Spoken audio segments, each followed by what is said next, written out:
What's going on, everyone? Thank you for tuning in to yet another episode of the Shock Factor podcast, where this week I will be joined by someone who, look, there's a ton of cool players, tons of cool coaches in college baseball, but today's episode is all about someone beyond the foul lines.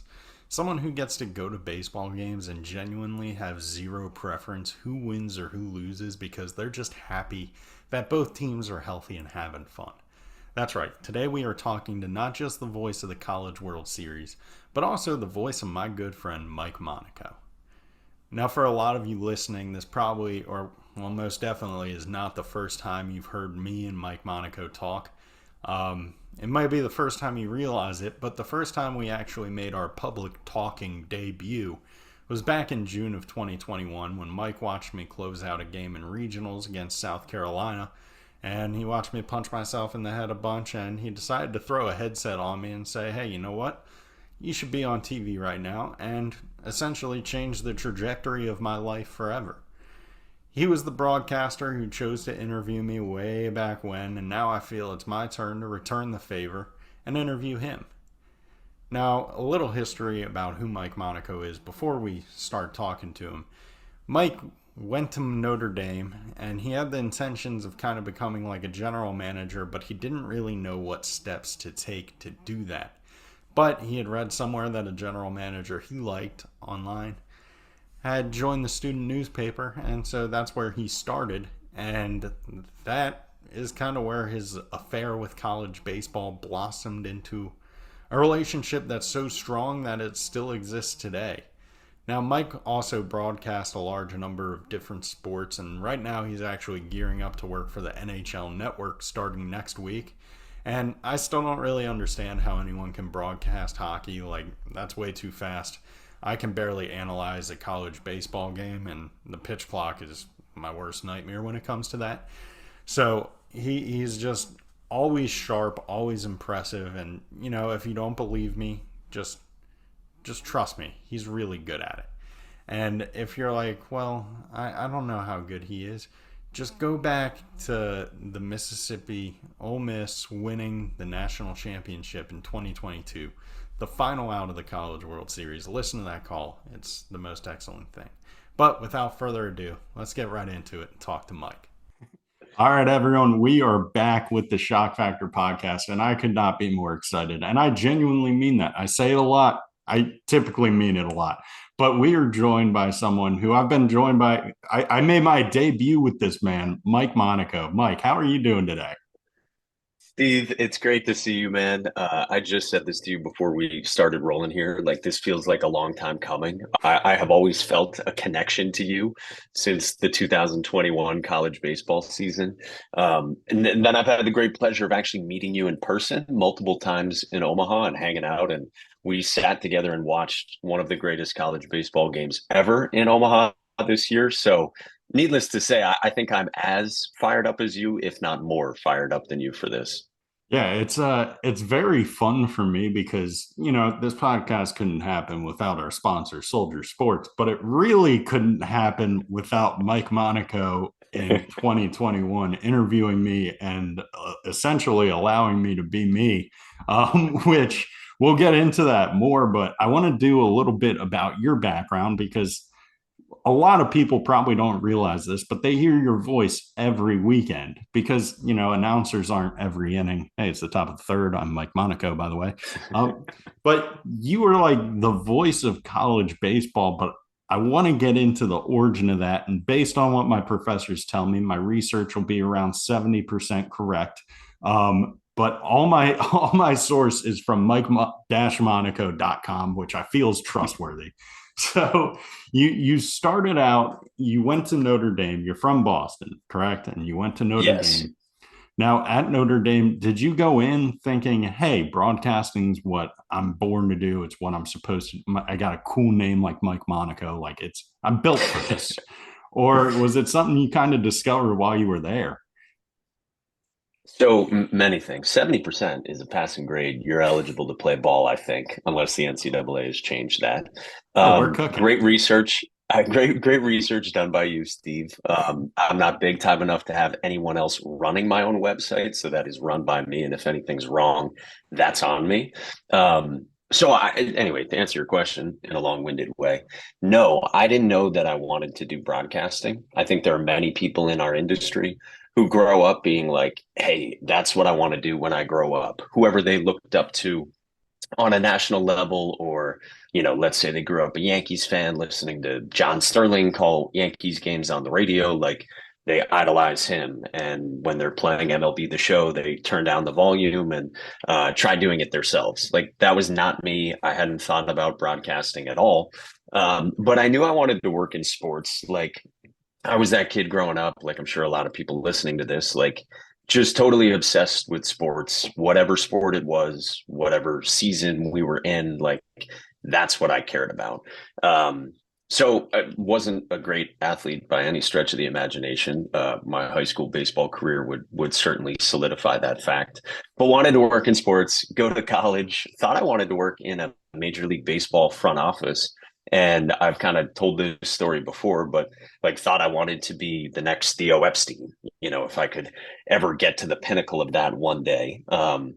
Having grown up a Red Sox fan, like you said, outside of Boston, and I had read that Theo Epstein like wrote for the student newspaper when he was in college. So I go to Notre Dame, I write for the student newspaper, which of course really has like no link to working in a front office, but I thought that was a logical step because, well, Maybe. Theo Epstein did it. Exactly. And so then that kind of set me on the media path, and eventually stumbled into student radio, hosting a sports talk show that pretty much five friends in my dorm and my dad listened to. And I had to hound people to like send in questions to us every week. And then from there, though, got involved with like broadcasting actual games, which is what I love and is what I do now. And college baseball, I'm certainly fortunate to be one of the voices who get to call that.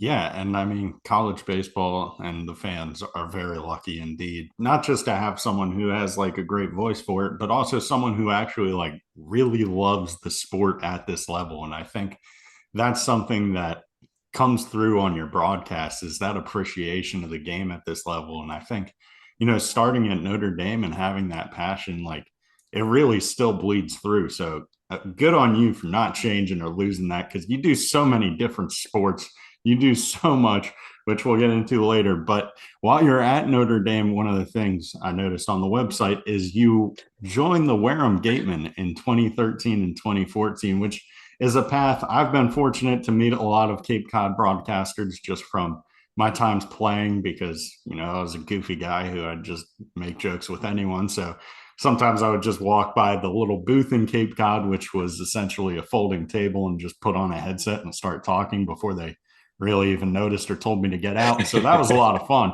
But that was something that I feel like is kind of a jump starter to a lot of broadcasters' careers. So was there anything that really stuck out to you from your time in Cape Cod or broadcasting with the Gateman? Yeah, it was awesome. And I'm sure very similar, Steve, like to your experience, playing there and doing fires in the bullpen or whatever else you were up to.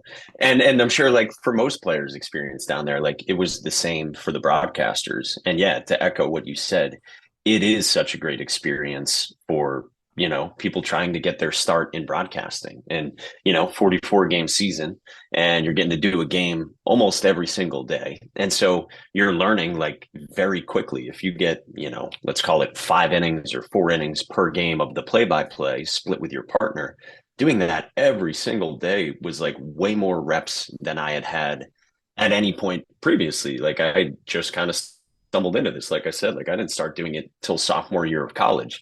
So then to go do the Cape after my sophomore year of college, I got way more experience than I had had to that point just from the school year. And it's just a great atmosphere. Like anyone who's been there, even as a fan, knows what it's like down there.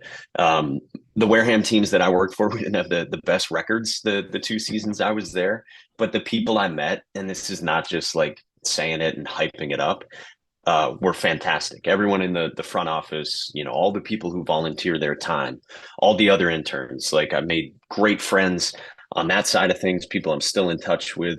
And then the coaching staff and the players too. Our manager for my 2 years was Cooper Ferris, and Coop was a legend on the Cape, and we still stay in touch. And he'll text me if I'm doing a college baseball game or sometimes a major league game. He's texted me during the Little League World Series that he's watching, and we had tough years, like I said, record wise, but he would always take the time to do interviews with me and our other broadcasters before and after games. And even after games, in a 9-win season on the Cape, which is not very good, being able to have the experience of having to ask him questions and try to, learn good stuff or, get good context on what someone's working on and improving on over the course of the season, that was amazing. And then, the players we had too, like guys that I'm still in touch with and friendly with, like Anthony Kay, who's a first rounder out of UConn. He was, I think, had just finished his freshman year when he was on the Cape, and we became friendly. And like,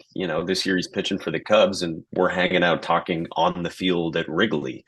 One of our gateman catchers, Chris Chinea, who went to LSU, was part of some great teams there. He was there both years that I was on the Cape, and he's now the bullpen catcher for the Detroit Tigers. So when they were at Fenway this year, like getting to hang out with him and catch up on the field and hear about his family and his kids and everything like that, like the Cape's special, man. And not just the experience, but like more so than that, I'll take the relationships from it. Yeah, and you touched on so many great points. I love the fact that it's essentially just trial by fire. And you probably didn't even realize that, like, coming up, like, hey, this is going to be a lot of work. And you assume, like, it's a lot of games, but they really just throw you out there. It's like, hey, you're on your own, Yeah, just do it. And I think it's such a great way for young guys to learn too, because, you have that huge high stress environment all game of like, okay, I got to say the right things, got to remember who's who. But as soon as that last pitch is done, last interview said, the microphone shut off, I'm at the beach, I'm relaxing. So I think it's like such a perfect place to learn for the players, one, because you have that environment, which you typically don't have at school, particularly if you're playing in the Midwest. You don't have beach days. yeah, but I think that it's just such a good place to learn. And then your resume or your just network of people you get afterwards totally. is something that I don't think people realize is there. And it's just like right now, there's 10 people I could text from my days in the Cape of like, hey, I need help with something. And they would like drop in immediately. And like it's just random people who like really care about the game of baseball. So I think you did such a good job touching on that. And I was going to ask you, do you remember the best player you saw play up there? Oh man. Um, Well, let me just say one thing on the trial by fire thing. Like one of Mm-hmm. my other broadcasters for a different team down there, who's like a good friend of mine now, like we always joke that when I was on the Cape my first summer, he's like, dude, you like whispered when you were broadcasting. Like I knew nothing about doing play by play. And I was kind of like nervous a little bit about being on air. Like that wasn't exactly, again, like nothing I had ever thought, hey, this is what I want to do. I want to be a broadcaster. And so I was like a little self-conscious of like sometimes you're broadcasting right behind home plate. So I'd always be like doing it in a very hushed volume. And it's like, no, dude, you have to project and you have to be energetic. So things I eventually learned thanks to the Cape. But best player, I would probably say Kyle Schwarber, who was on our team at the end of my first year there. And he had been there the year before, 2012, year before I was there. And they won it all that year. And then he went to USA, Team USA after the 2013 college baseball season and still came back to the Gateman, even though they were out of playoff contention. Again, truly the worst team in the league. But he came back and finished out, I forget what it was, maybe the last 8 games of the season just because he respected so much what Cooper Ferris and those coaches had done for him the year before and what they had meant to him. And he wanted to honor his word of coming back to the Cape. So his first game back comes in hot from Team USA. We're playing at Yarmouth Dennis, and it's late innings. I forget if at this point it was in extras, but he hits a game tying home run like to the trees at Red Wilson Field to tie it. I believe he went 4 for 4 in that game. And it was just like, dude, first of all, this guy's the man for coming back, keeping his word, rejoining the worst team in the league after he was with Team USA. Second of all, we've been hearing all summer without him here how good Kyle Schwarber was last year on the Cape and did it at Indiana. And he completely lives up to it in the first game back. And you're like, that dude is going to be a big leaguer. You just knew it. Hmm. And sure enough, top five pick and indispensable. And then also, like, everywhere you go, I think Jake or Jordan maybe just wrote about this, like, great teammate. And that Hmm. shines through as well from the time on the Cape. Yeah, I remember. I remember. I think Jake and Jordan tweeted an article about him being like the ultimate team guy, and I saw Yeah. my favorite response was he has the ultimate build to say I'm fun in locker rooms, and Yeah. I don't fully understand what that means, but I understand exactly what they're saying, and it's just spot on. Yeah, completely. You just look at him and you're like, this dude is a clubhouse guy. He just gets it. Now, Yeah, totally. one thing you touched on was doing that radio, kind of starting off on radio and then transitioning to broadcasting. What would you say the biggest difference is between doing a baseball game on radio compared to doing a television broadcast? It's a good question because I kind of just went through this last week doing ESPN radio for the MLB playoffs, Rangers and Rays. And I Mhm. hadn't done a lot of radio um, gosh, in the last like 4 or 5 years. So I did 5 years in minor league baseball, but my last year there was 2019. So yeah, it's been like 4 years since I was doing radio, play by play for any sport regularly. And it was like very different. So I like would watch games on MLB TV in the couple of weeks leading up to the playoffs and like try to practice just to myself sitting at home doing a radio call because it's very different from TV.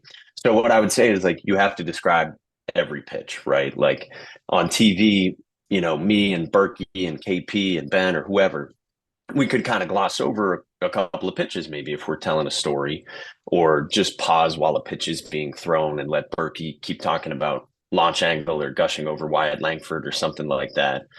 But on radio, like you have to say every pitch, like the 2-2, it misses outside. Now it's 2-3-2, like you have to describe, I try to say the swing every time, like, the wind and the 2-2, swinging a ground ball, bounce to the right side. Like, whereas on TV, I might just say like ground ball to Curland, Mm. and there's one away. And that might be like the only description I give on a ground out to Cade Curland. So it's more description for sure. And a little bit, less time to kind of really sink your teeth into telling stories and talking about Dippin' Dots and caves or whatever else. Yeah, it's less time to get stupid because you got to do the intelligible stuff of painting the picture for the fans, which I think that's so interesting, and you do a really great job of it. Of it just like even right then, I was like seeing swings when you were like the swing in the ground ball. I was like, Kate Curlin, okay, he fielded cleanly. It seems like, but no, I feel like would you say radio is harder to do than television then?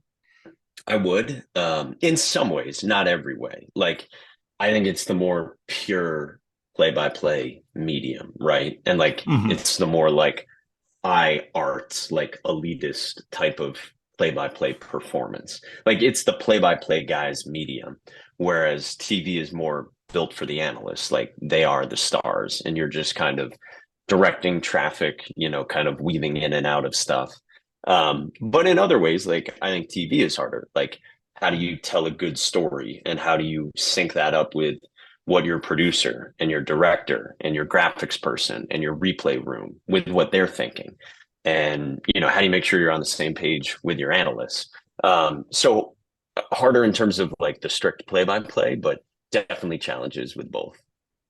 That's so interesting. I'd never thought about it like that. So I love you giving the breakdown. I've been considered an analyst for like, I think 4 games now, and I've never even thought about any of that. So I appreciate you expanding my horizon because I don't know what path I'm going, but I'd like to know as much about everything as possible because that seems fun. But I, so would you say you prefer doing the radio or the TV broadcast more? That's hard. I mean, like, I love baseball on TV because I've done the most of that in recent years, like I said.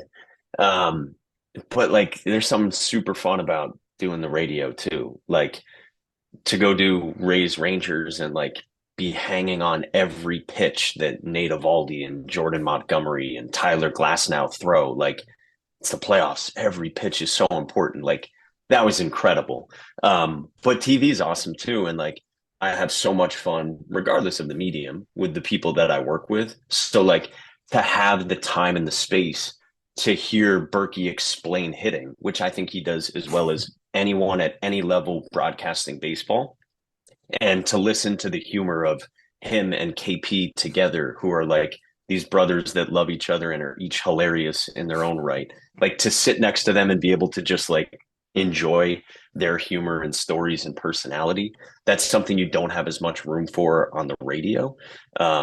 It's hard to pick, but I mean, I love doing games on TV. All right. I see you. That's it. I mean, there's great. It sounds like there's great about both. And I feel like that was kind of an unfair question for me to spring on you, but we'll get into the easier questions now. So you call College World Series games, you call all sorts of different sporting events. What is your favorite? I won't ask favorite sport because it seems like baseball is already the answer, but what is your favorite sporting venue you've called a game at? That's a really good question. Um, I mean, Omaha was incredible, right? Like, Mhm. so I've done it now 2 years. And the first year there, like, I remember the first game. It was Texas, Notre Dame on a Friday night. And it was like, every seat's completely filled. And it's like, is this place real? I've been hearing about it for so long. And before I was even super involved with college baseball, like people would say to me, you have to go to the College World Series. You have to just experience Omaha as a fan. And it totally lived up to it. Probably a little more like sentimental and close to home is for me Fenway Park.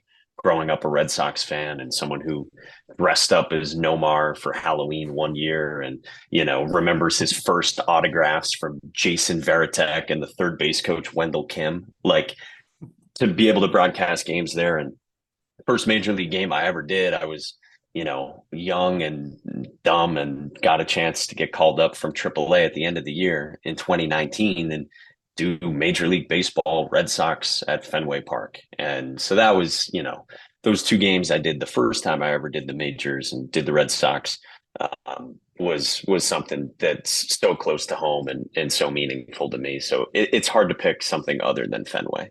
Yeah, no, that I completely get that. And like it's so cool for not just me as someone who appreciates you to see, but for Red Sox fans all over to see like this is a dude who's currently living his dream. It's so cool. Yeah. And like you deserve it and you capitalize on it every time, which is really fun to watch. But I just think it's so important for guys to actually really like what they do. But now with that, tons of sports. I saw you do like lacrosse, you do basketball, you do hockey, you do baseball, you do college baseball, you do it all. Where is the line drawn for Mike Monaco? What's something you won't announce? Where? Ooh, what would I not announce? So some sports that I've done in the past that I was probably objectively horrible at and maybe unsurprisingly have not been asked back at any point to do. Those sports include gymnastics. I've probably broadcast like 10 Western Michigan Broncos gymnastics meets in my life. Um, Tried to be, knowledgeable sounding about it, but probably wasn't. Fencing, I did a grand total of one fencing meet, I believe it's called, at Notre Dame when I was in college. And you want to talk about clueless. College student Mike Monaco broadcasting fencing. That is clueless. Field hockey, I think I've done a grand total of one Holy Cross, a college in Worcester, Massachusetts, field Okay. hockey game match before. Trying to think of other sports. I did a little wrestling, maybe like two or three Michigan State wrestling meets back in the day. And boy, I mean, like you try to figure out the rules and the terminology and all that, right? But like there's only so much you can do before your first time. Like the I rest of it just needs to come with doing reps. So yeah, those are probably four sports that people are not banging on my door for me to do. I feel like you would give a phenomenal like all the walls down just going into the sport. Hey, I know nothing about this, but I'm going to talk while it happens. And you'll probably laugh at some point. Like, I feel like you would be phenomenal for that, of just like, oh, this guy got stabbed. I think he lost. Yeah, yeah. It, no one's drawn blood yet. Don't really understand who's going to win. Yeah. But Well, and like I think of it with gymnastics, it's like, it could have been like a 9.6, which like is probably pretty poor, or it could have been a 10. And to me, it looks exactly the same. So like when the routine was over, I'd be like, and the dismount, but like no idea if it was good or bad. You're just like, could have been like the greatest thing we've ever seen and about to go viral on social media, or like she might lose her scholarship. And I had no way of knowing. he seems to be happy with it. Let's see. Oh, horrible, Oh, horrible. wow. It's actually a 7.6 from the judge. Yeah, you said 9.6, and I was like, oh, that's one you get excited for, right? And you're like, which is pretty bad. And I was like, oh. I don't So, think so. and like, in the few times I've gone into the booth, it's been about baseball, which I've known my whole life, and I'm still like shaking, nervous. I cannot imagine a college student just going, okay, all right. I'm dizzy. It would appear that they are not, I don't know how, but they're still standing. So I got to tip my cap to you on that. I think I would have refused. Yeah, not to mention like there's nerves, like you just said, like even for a sport, like I still have nerves before big games too, like even with the sports that I do know. So then you think about like being outside of your comfort zone with things that you don't know and rules and terms that you don't know. And yeah, it only adds to it. Yeah, and then meanwhile, you still have to like go back to your dorm and take a chemistry test tomorrow or whatever test Yeah. you have going on. So I talk about now living the life. You know what you're doing. It's impressive, and I'm happy for you. Now, you mentioned there talking about going viral, and of course, I feel like it would be a missed opportunity not to ask you some questions about the time you kind of did that, and I kind of did that, and I don't really know what happened, but a lot of people started following me because of it. Where we had an interview after a college baseball game where the headset was slapped on me and you asked me some questions and then just let me kind of ramble for a little bit. So, what was that like from a broadcast perspective of like, okay, this clip of this guy is going around, but every time it goes around, that's still me and my voice. Like, I'm in it too. Like, what's going on? Well, let me say a few things. Like, one, I so rarely get associated with that interview, other than like my friends who like know that it happened and family members who know that it happened or people in baseball. And like that's how it should be. And I've said this to you from like the first time I met you. Like, it's no credit to me and Gabby Sanchez, my dear, dear friend who was also part of that interview and part of the Of broadcast course. for your guys' entire regional in Colombia.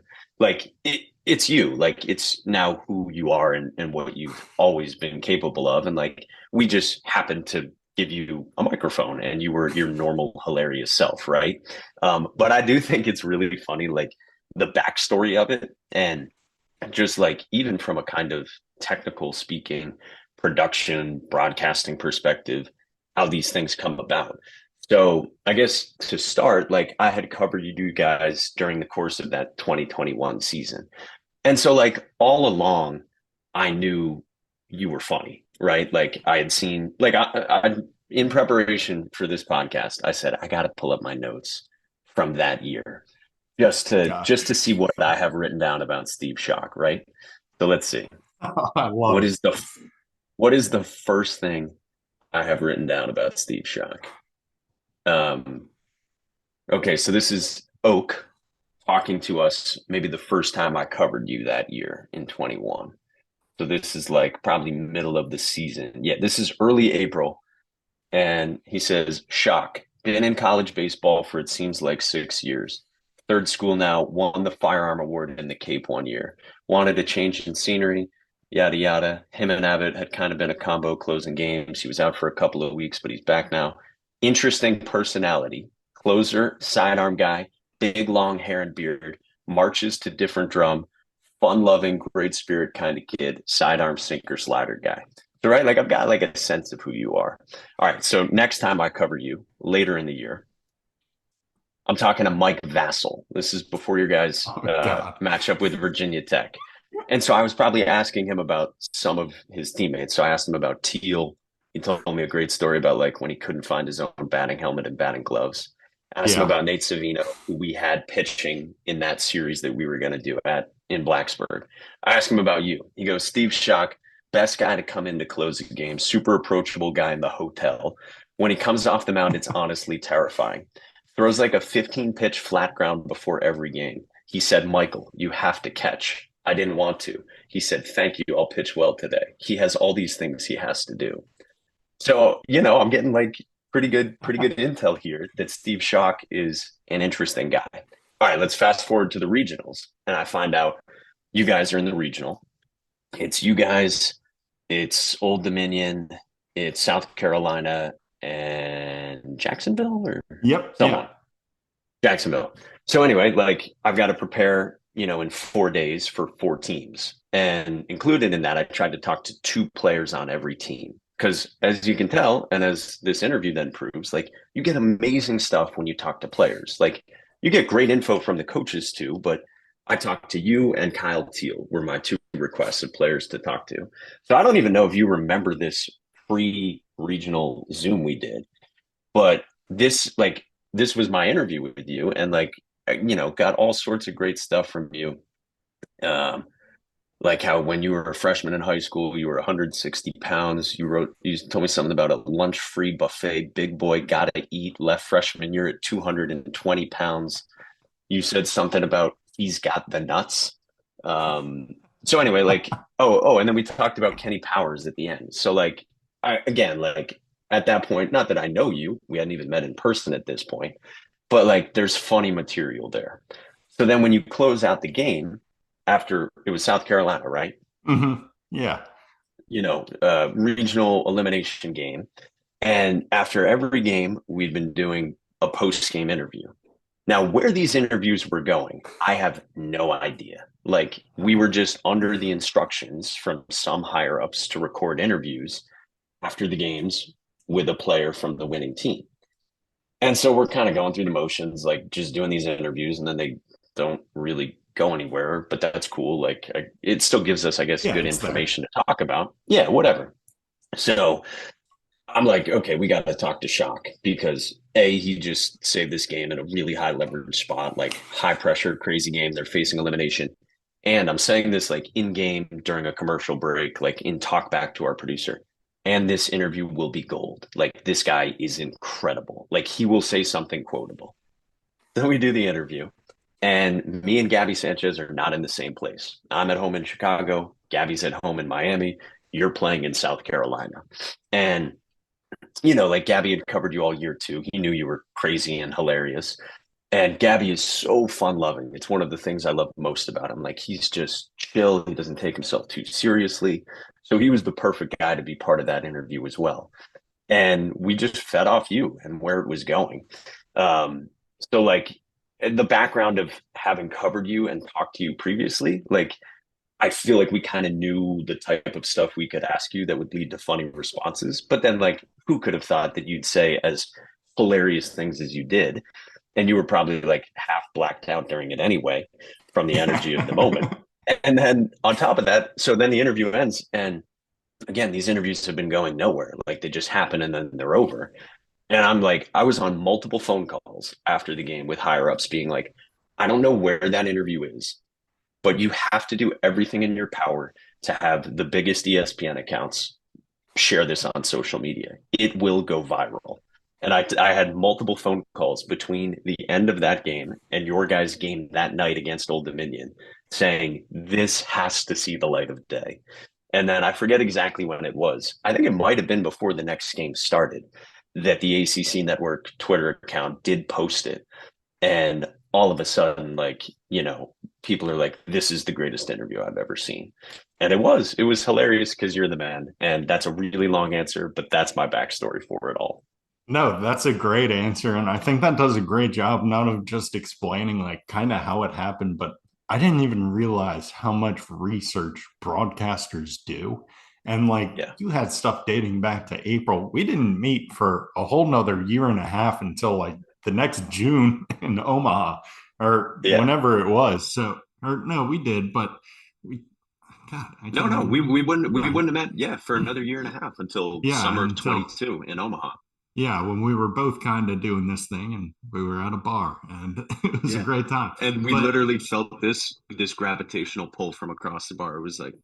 yeah, It was like, all we right, didn't we need know to what now each have our other looked meeting. like. You completely Yeah. wiped me from your brain.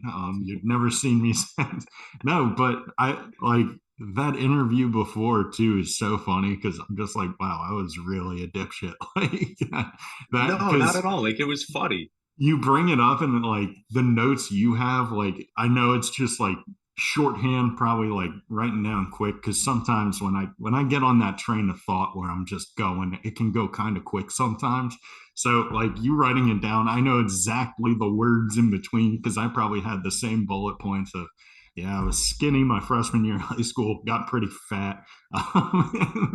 So that's so funny. But like the work you put in to make it happen, I can't tell you how much one, I appreciate it and the results of it. But you really like Babe Ruth this thing from a social media standpoint of just like, this guy's going to do it. Like we believe in him. So I can't thank you enough for putting it out there because I mean, it was literally like we hadn't gotten back on the bus yet and it was out. And I remember Yeah. like looking back, I was like, well, were there other interviews to like reference this against and compare it to? And I was like, no, there's not really many. So something weird happened.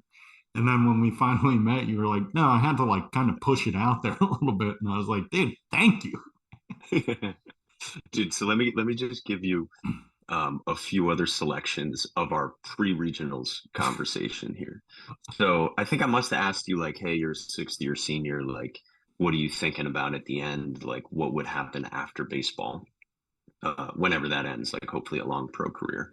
And you said probably get into sales. In the fall, I had time off from school. I did insurance sales in the fall. A long, prosperous baseball career would mean I never have to sell insurance. I don't know, maybe selling yachts or airplanes. Great answer. So then the last thing I have written down before regionals is mentally, I prepare myself with insults. Guarantee you no one comes up something I haven't heard. People say, you're old, Kenny Powers, I'm clever. They're just drunk college kids. So like one of the questions I asked you then in the interview was like, people say Kenny Powers, you think what? And that led to a great answer. So you're hilarious. Like it was bound to happen. And what I would also say is like for if there's young announcers out there listening, like do take your preparation serious because like the way I always view it is like I'm going to go talk about you and your teammates for 3 hours in a game. Or if I'm doing regionals, like, I don't know, 15 hours, if you have to play 5 games that weekend. Oh my Like, if God. someone's going to go talk about my life for 15 hours, like, I view that as like a responsibility to do justice to who you are and who your team is. Like, I should be prepared and know stuff about you and be able to tell, like, who you are, where you came from, where you're going, what's important to you, and have stories about it. Like it's a responsibility to do right by you guys and to do right by Devin Ortiz when he hits the home run. Like all that stuff is important. And so, like to the young announcers out there, like, prepare as hard as you can and try to prepare harder than anyone else to do right by the opportunity you have.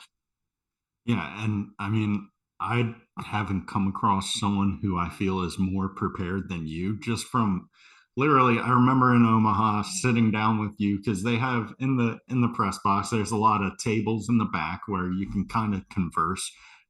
When you when you go out to like the booth where all the writers are, can't really converse there. Not really my type of place. But I was like, so what goes into a broadcast? Like, what do you do? And you pulled out your computer and you had a Word file that was like longer than any paper I ever wrote for college, longer than any paper I think I could. It was more words than I knew could be in a Word file. And you were like, oh, I just have this. And I was like, okay. And you were like, yeah. So that way, like, I have it in my memory of like, oh, Kyle Teal, this is where he's from. This is what he does. But then I can like go back and look at it and like you named off everything about Kyle Teal. It was super impressive. I don't know how you do things like that, but I gotta tip my cap to you. So let's say you're gonna broadcast a college baseball game on Friday. What does your preparation look like leading up to that? Let me just say real quick. So I have this document on the Virginia Cavaliers baseball team that now is 21-22. So it's been going on for 3 years. It is 67 pages long now in a Word document. But that's from probably doing, maybe 15 Virginia games over That's so time. crazy. Um, so there's a lot of things, a lot of conversations I've had with Oak in there, and I try to, take notes as best I can. Um, when would I start preparing for a game? It depends on like what else I have going on that week, work or otherwise. But yeah, like I would probably start, on a Monday and getting ready for Friday and, read your guys' bios and look through what the general starting lineup is and go 1 through 9 and kind of look what you guys have done in your careers. Then maybe skim through the media guide and just get a sense of, what the program's been like. When were the great years? Have they fallen on hard times? Who were the head coaches? Are there any famous head coaches in the past? Like who've been the first round picks? Who've been the big leaguers out of this program? Just to like kind of get a sense of what's what. Then go through all the articles that the team puts out and these sports information directors, SIDs, like Fitz at Virginia, these guys are invaluable for the Mhm. info that they provide. So go through and read all the articles since the end of last year, like, who went to the Cape over the summer, who went to Team USA, are there any preview articles about fall ball where the coaching staff is quoted talking about the freshman who's going to play a role in the spring, that sort of stuff. Watch the press conferences that get posted to a team's YouTube page. The great thing about YouTube, instead of sometimes these teams post their articles on their own like athletic department website, on YouTube you can watch them on 2 times speed. So you can just Ooh. kind of speed through these interviews and just pick out what's interesting because you don't need to know everything from these interviews. I can't listen to stuff that's not on 2 times speed when it comes to these press conferences now. So that's a little hack for you, Steve.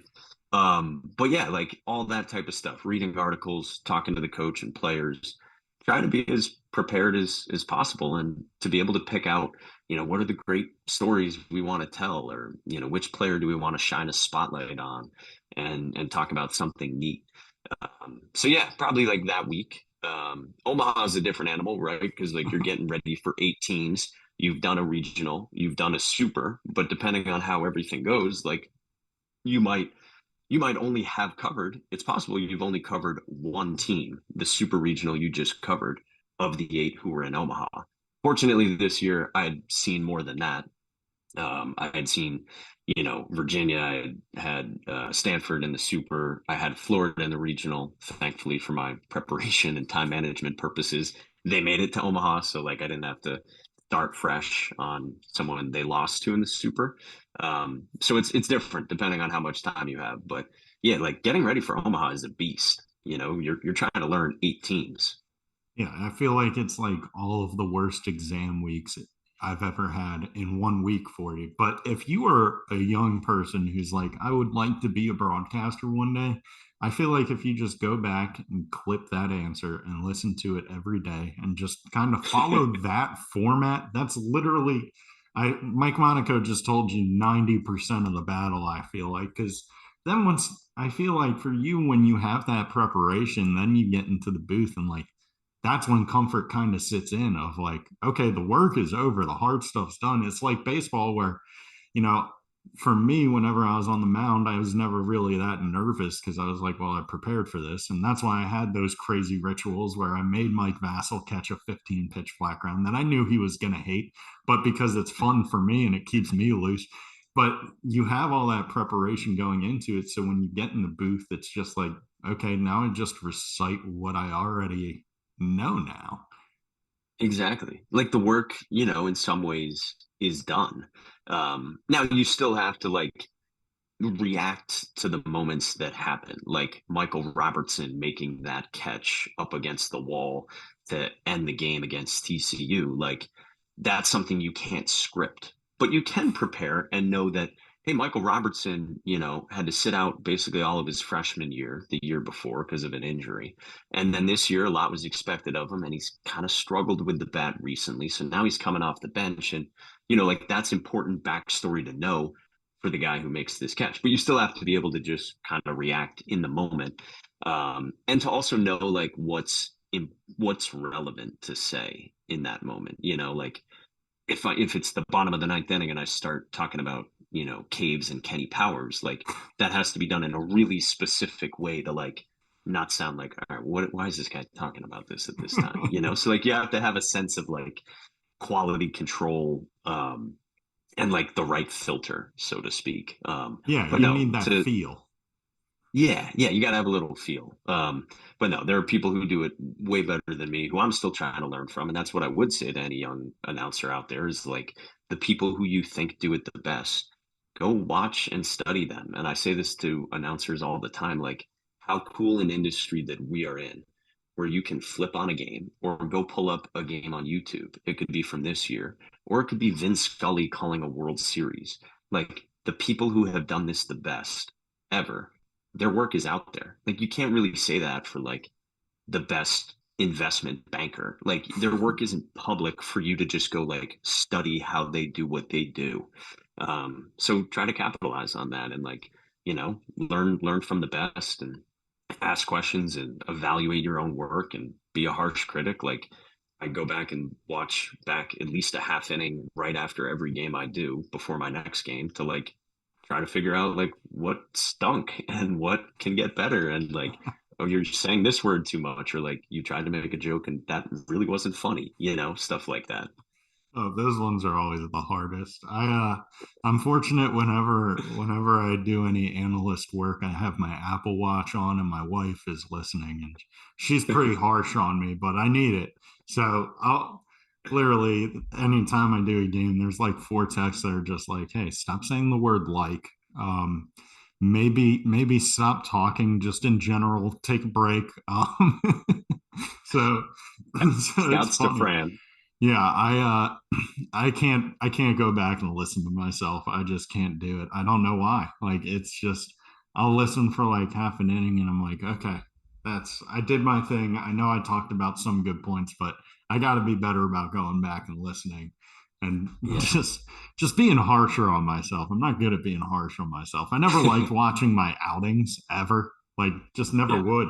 Because coaches were like, hey, always focus on what's next. And I was like, okay, Yeah. well, those outings are the past. So, Yeah.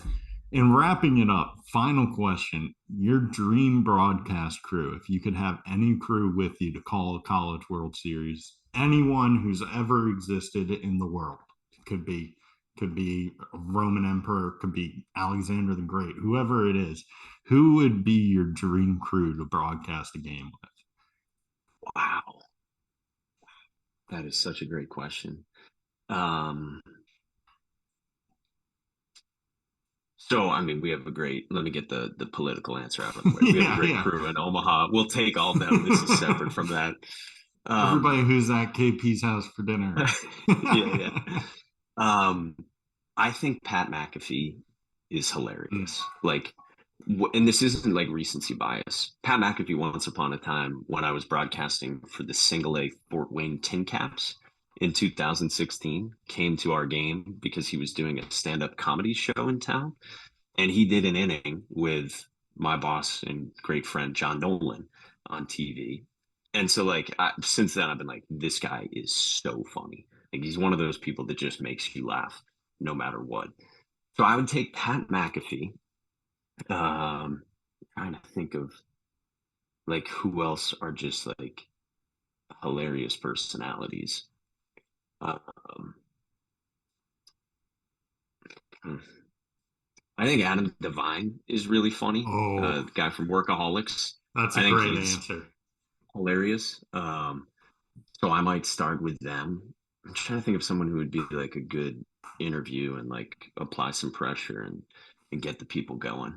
Maybe we'll give you that spot since you have a background in viral interviews. You can I do the interviews. So me, you, Pat McAfee, and Adam Devine. I would be honored, and I'm not just taking because I'm the one who asked the question, and I have an arsenal of weapons behind me that are saying, "Hey, you got to say me," but I'm honored. Truthfully, I think the other guys you mentioned are way funnier and way more qualified than I'll probably ever be. But I think Pat McAfee, he just does such a great job of getting people to care about things. Like Yeah, he's like influential in the sense like, hey, I care about this and that's why you can. And I love that on College Game Day he does the kicker challenge. That is it's my become the favorite funniest thing. thing on the entire show, I think. And no one can do it. Like literally Yeah, no one can do it. I think there should be a college baseball one called Just Throw Strikes because everybody's like, hey, just throw strikes. It's like, okay, you do it while everyone's yelling at you and there's stakes. It's not that I easy. love it. But no, that's a great answer. I would tune into that broadcast. I would re-listen to that one, for sure. But Mike, thank you so much for taking time out of your busy schedule to broadcast this broadcast with me, and join me kind of a broadcastception there and give a play-by-play of this podcast while being interviewed and giving us a peek behind the curtains of what makes a great college baseball broadcaster and so much more. You're great at other broadcasts too, but of course, this is the Shock Factor College Baseball Podcast on the D1 Baseball Network, so we're going to focus on that part. But thank you so much again, Mike, for everything, for being here, but also allowing me to have a platform to do this.